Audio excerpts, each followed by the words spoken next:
بسم اللہ الرحمن الرحیم، السلام علیکم ورحمۃ اللہ وبرکاتہ۔ آپ کے مسائل اور ان کا حل کے نیکسٹ ویڈیو میں حاضر ہے۔ آج اس کے اندر پڑھیں گے تیز رفتار۔ سوال سائل نے سوال کیا، تراویح میں تیز رفتار حافظ کے پیچھے قرآن سنانا کیسا ہے؟ بلوچستان والے کے علاقے میں کہتے ہیں F16، حافظ F16۔ ان زبیر میں قرآن پڑھے کچھ بھی سمجھ نہیں، الحمدللہ رب العالمین الرحمن الرحیم، یہ بھی قرآن کی توہین ہے۔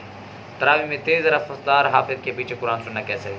سورۃ مزمل کی ایک آیات ہے کہ ذریعے تاکید کہی ہے کہ قرآن ٹھہر ٹھہر کر پڑھو، ورتل القرآن ترتیلا۔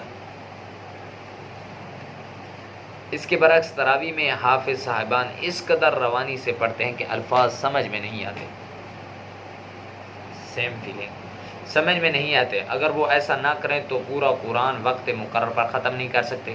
اگر ایسا نہ کریں، یہ سپیڈ نہ رکھیں تو قرآن وقت پر ختم نہیں کر سکتے۔ باپ اور بیٹا دونوں حافظ ہیں۔ بیٹا باپ سے زیادہ روانی سے پڑھتا ہے، جس پر لوگوں نے باپ کو حافظ ریل اور بیٹے کو حافظ انجن کے لقب سے نوازا ہے، اور وہ اب اسی نام سے پہچانے جاتے ہیں۔ اللہ اللہ اللہ، پہچانے جاتے ہیں۔ کیا تراویح میں اس طرح پڑھنا درست ہے؟ باپ کو ریل اور بیٹے کو انجن اس قدر تیز پڑھتے تھے، کیا ایسے تراویح اس طرح پڑھنا جائز ہے، درست ہے؟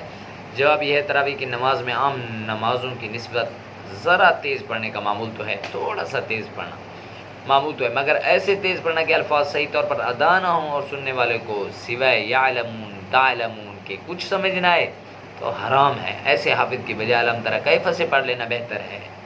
دعا ہے کہ اللہ ہمیں اس پر عمل کرنے کی توفیق عطا۔ تھوڑا سا معمول الحمدللہ رب العالمین، تھوڑا سا تو آخر کسی حد تک تو ان کے لیے اپنا ہے، تھوڑا سا عام نمازوں سے تھوڑا سا معمول سے ہٹ کر تھوڑی سی رفتار ہونی چاہیے۔